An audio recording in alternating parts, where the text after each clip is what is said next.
At Davis Security, coming to you once again with security news and analysis in under 5 minutes or less. And today's leading story is how Prince Charles failed his social distancing test. Let's get into it. Now, on Wednesday, March 25th, it was announced that the Prince of Wales, who's now 71 years old and first in line to the British throne, tested positive for, drumroll please, you guessed it, yes.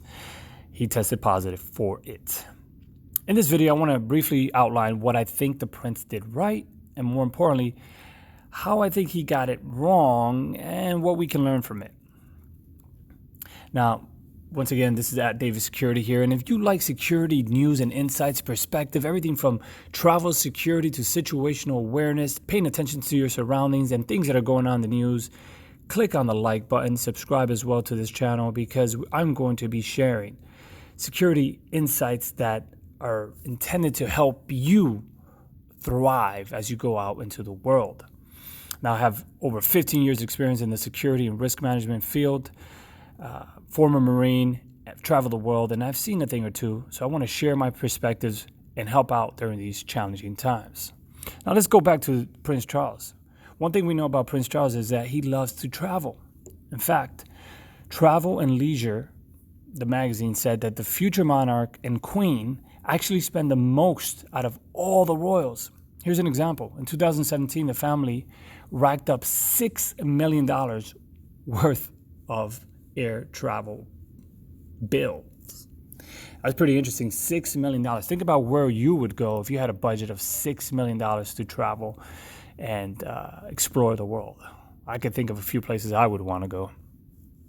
But the most expensive trip they took was their trip to Italy and Austria and Romania. In a time span of just over a week, they rack up cost over $200,000. Pretty steep, huh? So here's where Prince Charles got it right. On March 13th, Prince Charles and his wife announced that they were canceling their spring tour due to the escalating virus, the worldwide pandemic. Good call, Prince Charles and his office. The pair had been scheduled to visit, among other countries, Bosnia, Cyprus, and Jordan. Now, if you look at the CDC website, they made a great decision because according to CDC, one of the best ways to reduce your chances of getting this horrible virus is to avoid all non-essential air travel. So by canceling their spring tour, the royals not only made a good decision, but they also set a good example for the rest of the world. So well done, Prince Charles. Now here's where he got it wrong. When I read the article concerning the prince's positive test result, one particular line or passage caught my attention. Here it goes. See if you catch it.